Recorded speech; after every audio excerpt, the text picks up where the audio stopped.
Beamy Wesley, 28, engineer at a mid-sized firm. Nothing flashy about my life. Decent salary, decent apartment, decent run up until about 2 years ago. Met Madison through one of those dating apps. Her profile was funny, which already put her ahead of everyone else I had been talking to. Messaged her on a whim. Got a sharp reply back within 10 minutes. Met up at a wine bar that next weekend. Even better in person than her profile had suggested. Quick, into the same shows. Made fun of my jacket in a way I actually liked. 3 drinks in. I was already thinking that this one was different. 3 months in, I was certain about her. Showed up to guys' nights without me even needing to ask her to come. Laughed at the dumb stories, played pool, lost on purpose to Connor. Shotgunned a beer with Trent at one point in the kitchen. My friends loved her. Connor pulled me aside on the porch one night. Told me she was a keeper. Told me not to be an idiot about her. Told him I would not be. I believed myself when I said it. My mother liked her too, which mattered to me. Brought Madison to a family dinner around the 4-month mark. She was perfect that night. Asked my dad about his work, listened to the answers, asked follow-ups, helped my mother clear the table without being asked. My mother called me the next morning and said, "Do not lose this one." That comment played in my head for almost 2 years after that. Around the 6-month mark is when the small stuff started. Nothing big enough to call a fight. Just little comments after every guy's night. I came home smelling like a brewery. Trent looked at her funny across the table that one time. Connor always called when she was trying to have a real conversation with me. She missed me when I was gone. That was the line that kept coming back. "I missed you tonight. Why do you have to be gone so much?" Started doing twice a month instead of every week. She noticed and praised me for it. Called it growing up. Called it putting the relationship first. Told myself it was a fair trade. Looking back, the first year had its warning signs too. Just did not have the language for them at the time. She would tell me about an old friend she had cut off. Always, for some reason, I could not quite follow. Once or twice, the friend had reached out to her years later to apologize. Madison never accepted any of those apologies. Thought of it as a strength of hers at the time. She had standards, I told myself. She protected her peace. That was the phrase she used.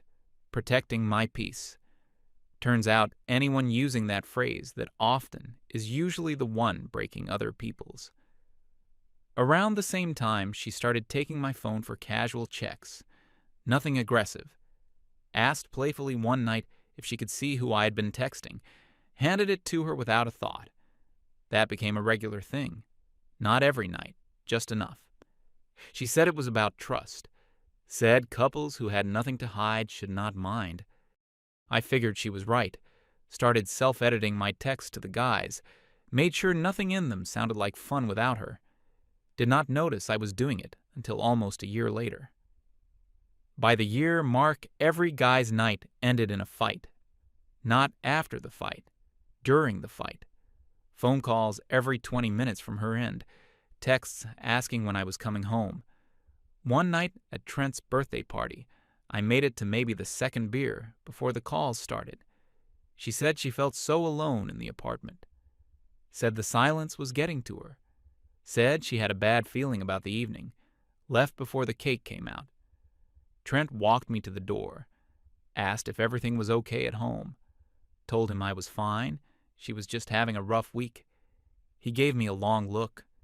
Said she has a rough week every time we hang out, you noticed. Waved it off. Got in my car. Drove home telling myself the same thing I had been telling myself for months. Another time I tried to host a small game night at our place.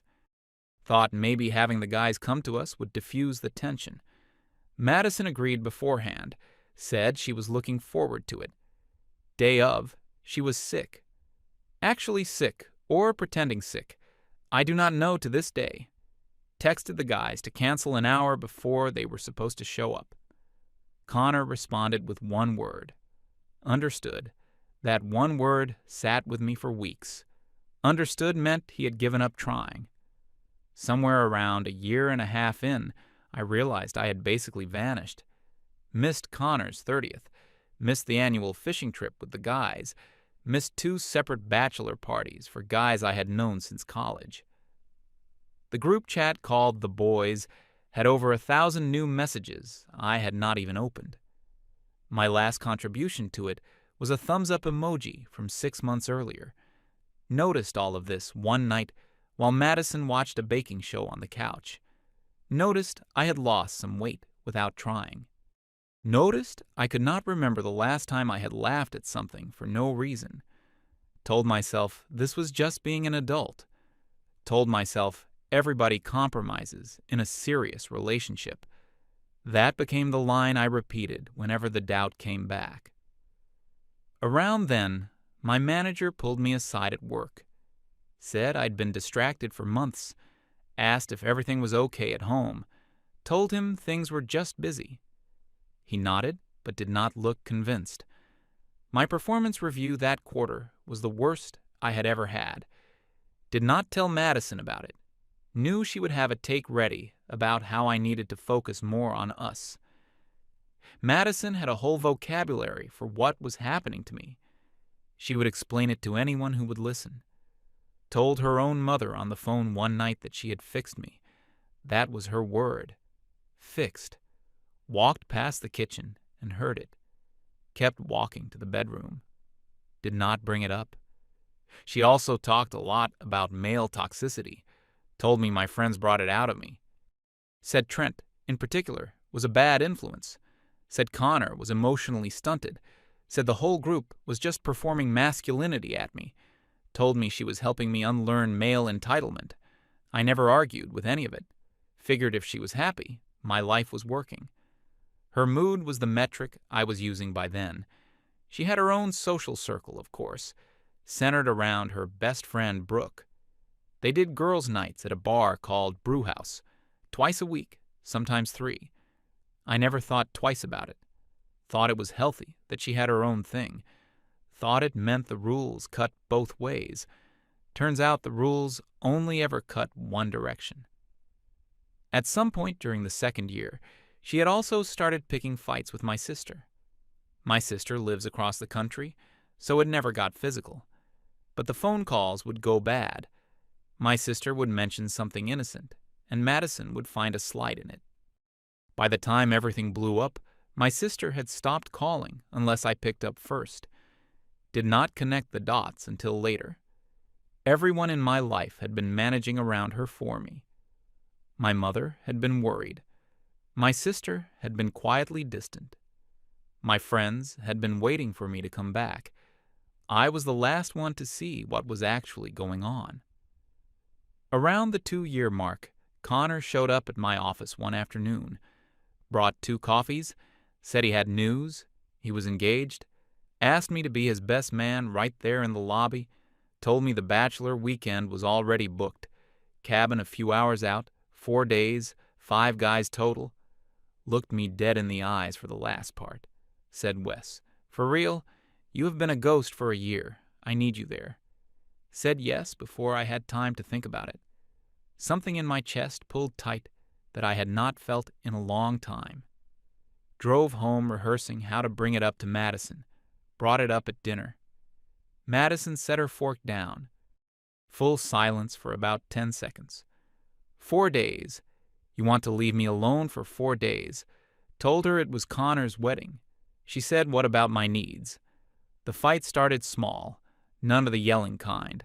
The worst kind where every sentence is built to cut. Cried for an hour straight. Told me I did not love her. Told me I would rather drink with losers than be with her. Called Connor a man-child who could not grow up. Called Trent a creep who looked at her wrong. At one point, she said the bachelor party was probably just an excuse to cheat on her. That one stuck with me later, when I learned what she had actually been doing. Projection, I think they call it. By midnight, she had forgiven me on conditions. 1 night only, not the full weekend. Home to sleep that same night. No strip club anywhere in the plan. hourly texts with photos as proof of where I was, access to find my phone for the whole trip, said yes to all of it, would have said yes to anything to make the room go quiet. Over the next few weeks, she got creative, booked us couples therapy on the exact dates of the weekend, bought non-refundable tickets to a spa resort for those same days. When I told her I was still going, the tactics changed again. Said her mother was about to be hospitalized that weekend, said she needed me there for her family, called her mother to check the next morning. Her mother answered between rounds of pickleball, said she had never felt better in her life, asked how the wedding planning was going for Connor and his fiancée, did not really know what to say to her. Told her I was just checking in, hung up, sat in the parking lot of my office for a while before going inside.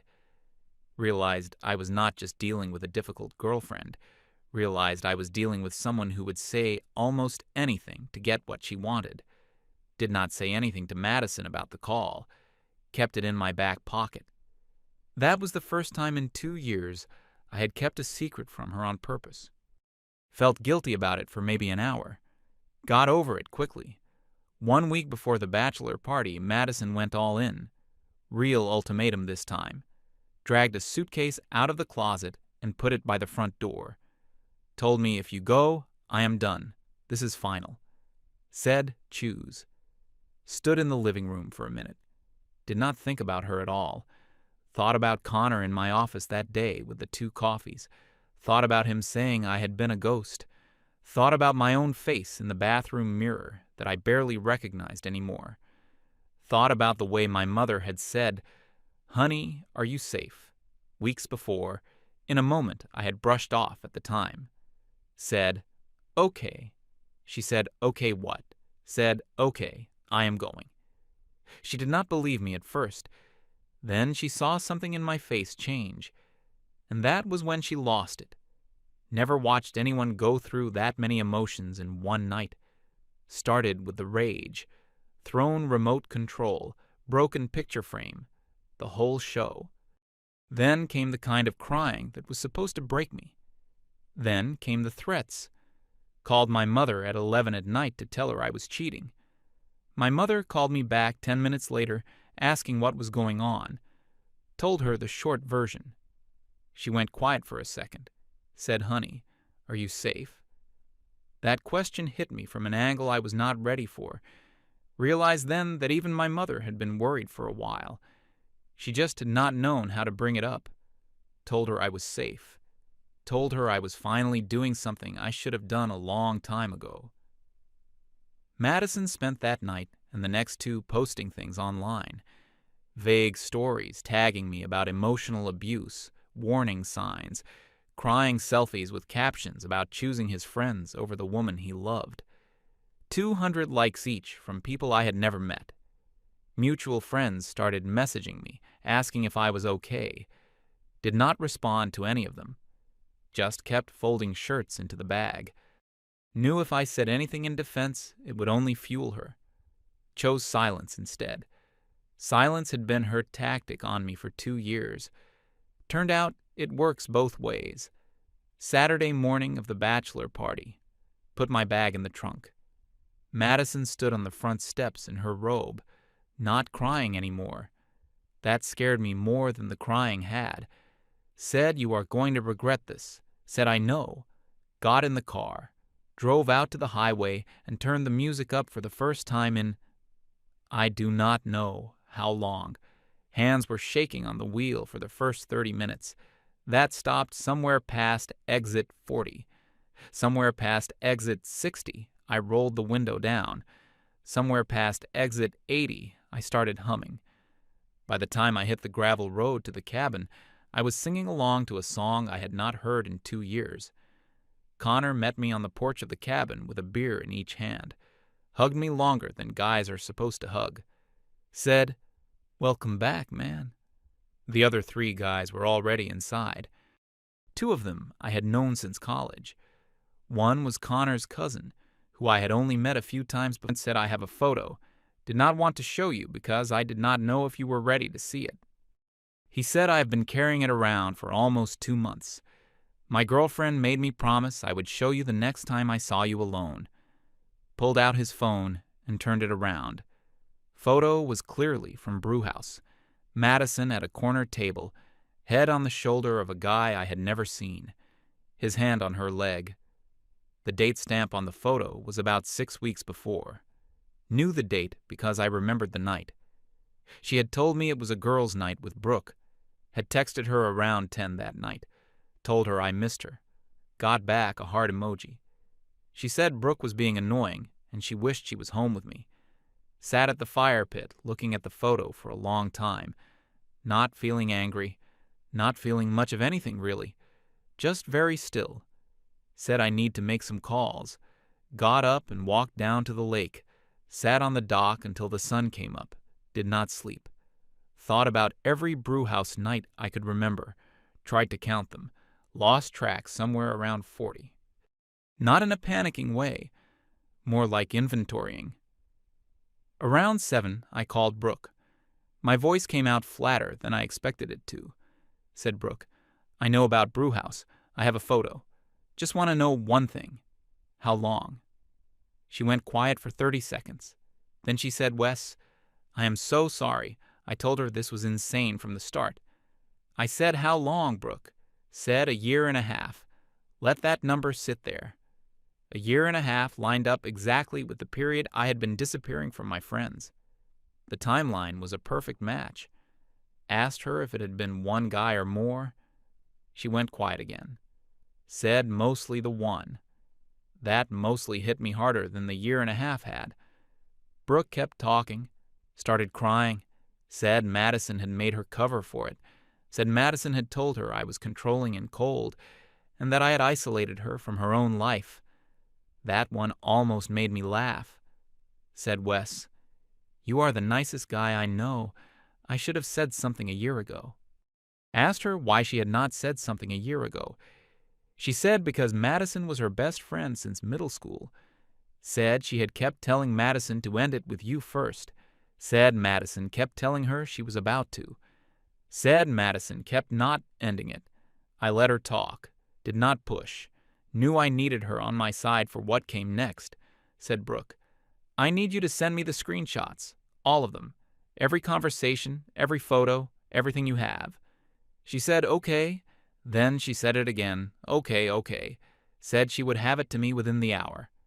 Within the hour, my phone was just flooding. Brooke had 18 months of receipts saved. Conversations between her and Madison going all the way back. Madison calling me boring. Madison saying I just stayed home like a puppy. Madison telling Brooke that the other one made her feel alive. Madison saying she stayed with me because I was stable, but she was bored out of her mind. Madison saying she liked having the safe boyfriend in case the fun one did not work out.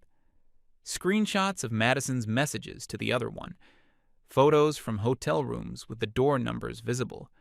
Geo-tagged locations.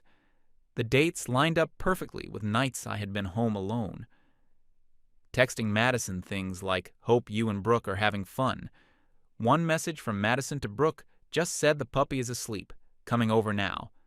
Read that one twice. Set the phone down for a few minutes after that. Picked it back up after a while and kept reading. Found a screenshot of Madison telling Brooke I was the kind of guy you marry for the savings account. Found one where she said the other one was unstable and exhausting, but the best she had ever felt. Found her listing my flaws like a grocery list. Too quiet, too predictable, too easy to manage. None of it stung the way I expected it to. By then, I had read enough to know I had been a project to her, not a partner. The rest was just paperwork. Scrolled through them slowly. Connor came down to the dock about an hour in. Read over my shoulder without saying anything for a while. Finally said Jesus Christ. Trent showed up shortly after. Read for a minute. Said calmly, told you, bro. Nobody said anything for a while after that. The lake was very still that morning. I remember that part more than the photos. Remember thinking I should probably feel worse than I did. Then, realizing that the feeling of being right after 2 years of being told I was wrong was almost a kind of relief. Not happiness, not even close to happiness, just relief that I had not been losing my mind. The rest of the bachelor weekend was somehow still good. It should have been wrecked. It was not. The guys gave me space when I needed it and pulled me back in when I started spiraling. We still grilled. We still played cards. I still laughed at one of Connor's worst jokes around midnight on the third day. Something I had not felt in close to 2 years started coming back online inside me. Could not name what it was at the time. Think I would call it just being a person again. Connor took me aside on the last morning, said he was sorry for not pushing harder over the last year, said he had watched me disappear and not known what to do, told him it was not on him, told him nobody could have pulled me out of that place but me. He said, yeah, but I should have tried anyway. Did not really know what to say to that. Just shook his hand. He hugged me again. I left for the drive home around noon. Madison was losing it the entire weekend. My phone hit something like 80 missed calls by Sunday. She went through her whole playbook in 4 days. Threats to leave me, threats to hurt herself, threats that she was going to call the police and report me for emotional abuse. Screenshotted every single one of them. Did not respond to any of them. Connor checked on me a few times. Asked if I needed to call her back just to defuse it. Told him no. Told him I was done diffusing things. He said good. That was all he said about it. Drove home Sunday night. Did not call her. Did not text her. Walked into the apartment around 9. She was on the couch in the living room. Had clearly been preparing some big emotional scene. Tears, smudged mascara, the whole production. Put my bag down. Sat across from her. Opened my phone. Did not yell. Did not even raise my voice. Just put the first photo on the coffee table. The one from Brewhouse. She immediately said this is not what it looks like. Brooke was there. Put the second screenshot down. Then the third. Then the conversations between her and Brooke where I was the puppy. Then a hotel photo. Then the receipts from the other one. She stopped talking somewhere around photo 4. Her face went completely white. Watched her piece it together. Watched her realize the receipts existed and she had not seen them. Watched her realize Brooke had handed them to me. Said I am out. Said the lawyer will be in touch about the lease. Got up to start packing. She shifted gears immediately. First came the crying, then the apologies, then the explanation about how it was a mistake, just one mistake. It had only happened a few times. Held up my phone with the 18 months of receipts on it. She switched again. Started telling me I'd pushed her into it. Said my emotional unavailability had driven her away. Said my own toxic behavior was the real reason any of this had happened. Said the bachelor party itself was proof that I had never been committed. Said any therapist would say she was the real victim here. Did not respond to any of it. Kept packing socks into the bag. At one point she sat on the floor and screamed. Went into the bathroom to grab my toothbrush. Came back out and she had moved into the doorway, blocking me. Asked her politely to move. She did, eventually. Followed me to the front door with one last try. Said, Wes, please, 2 years. Said, yeah, 2 years. Said, thanks for confirming what they were worth to you. Was out of the apartment in under an hour. Drove to Trent's. He opened the door and just stepped aside. Did not even ask. Made up the spare bed for me. Handed me a beer. Did not say a word about any of it. That was the first night I slept more than 5 hours in. I cannot tell you how long. Woke up the next morning genuinely confused about why my chest did not hurt. Took me about an hour to figure out it was because nobody was watching me sleep.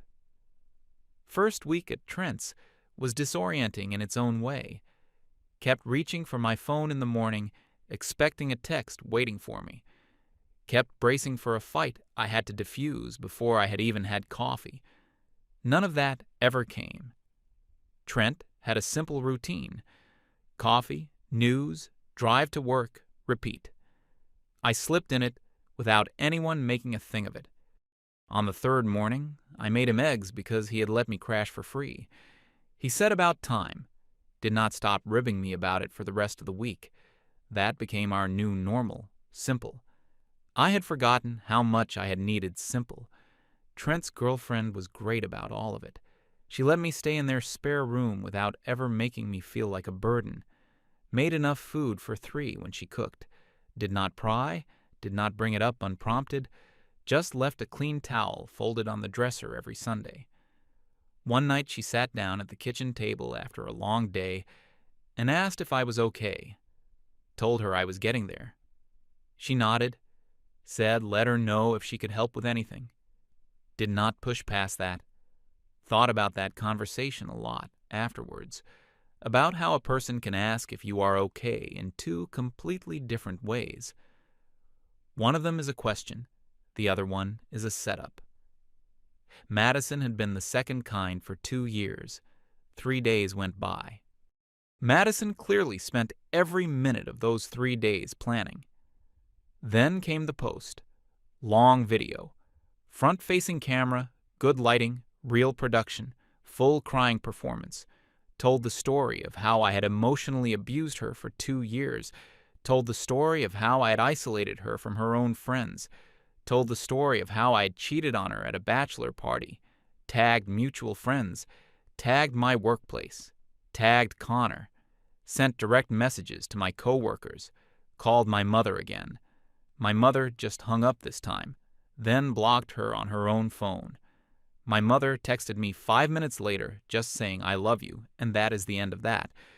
Was sitting in Trent's kitchen watching it all light up my phone. Did not know what to do. Was not going to make my own post. Was not going to fight her on her terms. Just sat there and let it happen. Trent looked over my shoulder. Said this is going to backfire. Asked him how. He said because Brooke is reading this too. About 4 hours after Madison's video went live, Brooke posted her own thing. Not crying, not dramatic, just text on a plain background. Said she needed to set the record straight. Said Madison had been seeing someone else for 18 months. Said she, Brooke, had been covering for it the whole time. Said she would carry the shame of that for a long time. Said Wesley was one of the most loyal people she had ever met. Said the man being described in Madison's video did not exist. Then she attached the receipts. Not all of them. Just enough. The photo from Brewhouse. 2 of the worst conversations between her and Madison. The part where Madison called me a puppy. 1 hotel screenshot with the geolocation visible. The math was hard to argue with. Her post went around our entire social circle in about 2 hours. The comments under Madison's video flipped completely. Same people who had been messaging me asking if I was okay were now messaging me asking if I had seen Brooke's post. By morning, Madison had deleted her account. Not deactivated. Deleted. Like the whole thing had never existed. Except screenshots of her video were already saved to half a dozen group chats by then. Nothing on the internet really disappears. I think she knew that. I think that was part of what broke her. The fallout was bigger than I expected. The other one turned out to be engaged to someone else. Had no idea about any of that. His fiancée saw Brooke's receipts through a friend of a friend. Heard about the engagement getting called off about a week later. Felt bad for the fiancé. Did not feel bad for him. Madison lost a chunk of her own friend group within a few weeks. The ones who had spent 2 years hearing about her controlling boyfriend started doing the math. A few of them reached out to me to apologize. Was polite, said it was fine, did not really engage. One of them tried to invite me out for a drink to talk it over. Declined as kindly as I could. Did not have it in me to debrief on her behalf. Her job got messy too. She worked in HR at a mid-sized company, ran the standard ethics training in her department. Somebody, and I genuinely do not know who, sent the receipts to her boss anonymously. Quiet, performance-based parting of ways about 2 months later. I did not send them. Trent says he did not send them either. I believe him about half the time on that one. Madison's own mother called me about a month after everything, apologized for not seeing it, asked how I was doing, thanked her for the call, told her I was doing okay, blocked the number after we hung up, not out of spite, just did not want a back channel into that part of my life anymore. She sounded sad about it. I think she had liked me. I think she knew her daughter pretty well by then. Brooke and I never really spoke again either. Not in a bad way. She had done the right thing in the end, and I respected her for it. But every time I would have heard from her, I would have remembered the 18 months before the right thing. I think she understood that. Last I heard, she had moved to a different city. Good for her.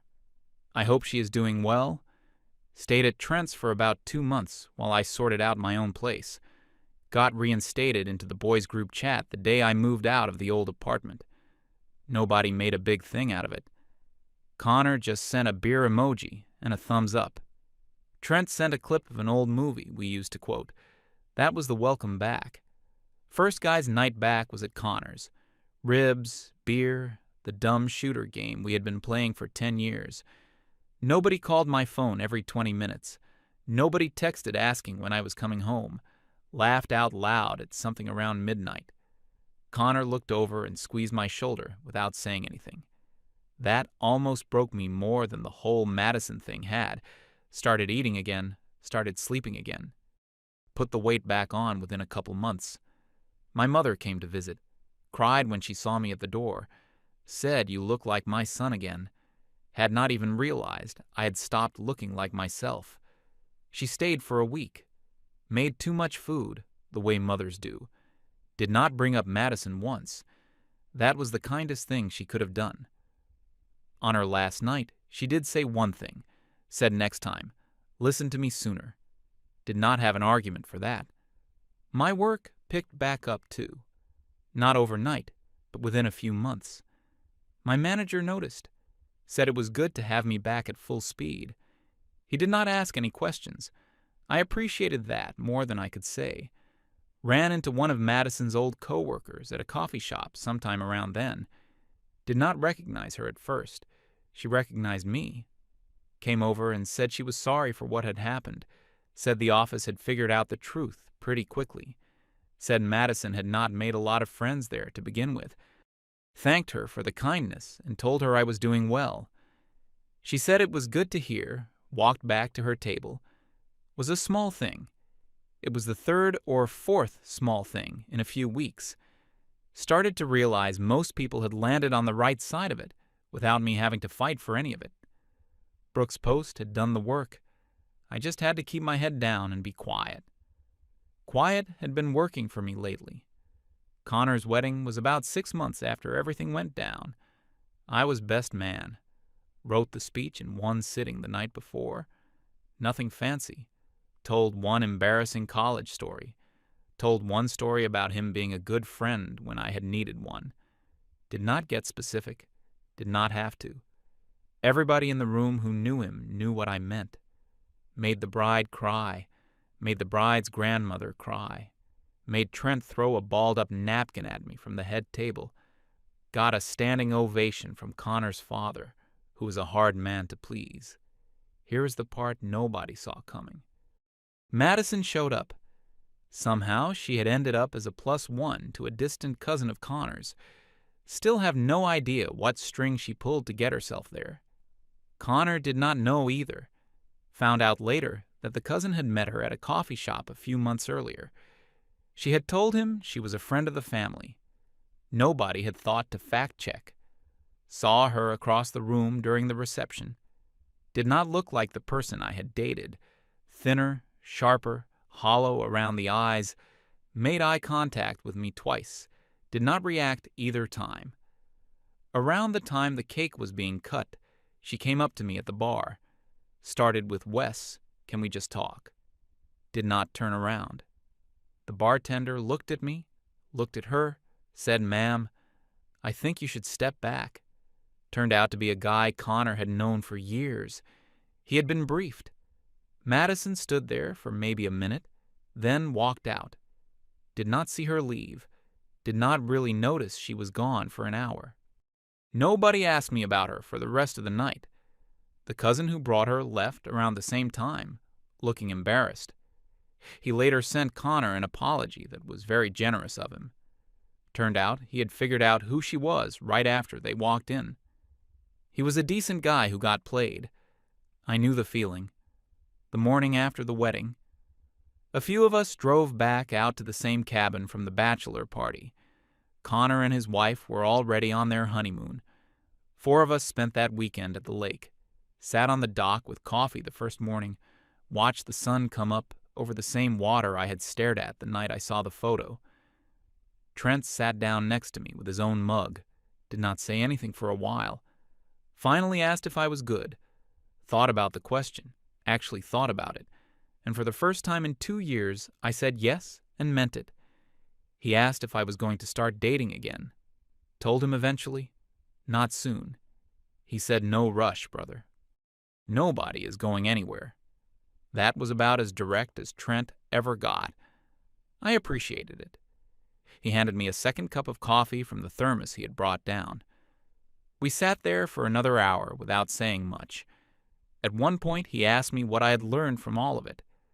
Told him I was not big on lessons. He said, try anyway. Thought about it for a minute. Said I had learned to trust the people who were there when I was not at my best. Said I had learned that the loudest person in the room is usually not the one telling the truth. Said I had learned that when somebody tells you who they are, you should believe them on the first pass. He nodded. Did not say anything else about it. That was the end of the conversation. Drove back from the lake on Sunday night.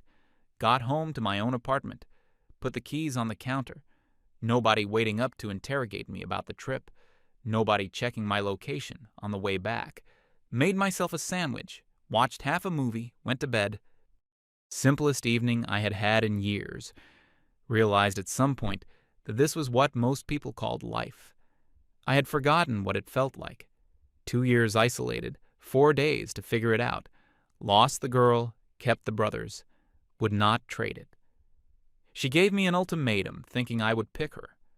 I picked the guys she had spent 2 years calling losers. Turns out they were the only ones who never lied to me. Anyway, Anons, if your girl ever makes you choose between her and your friends, she already made the choice for you.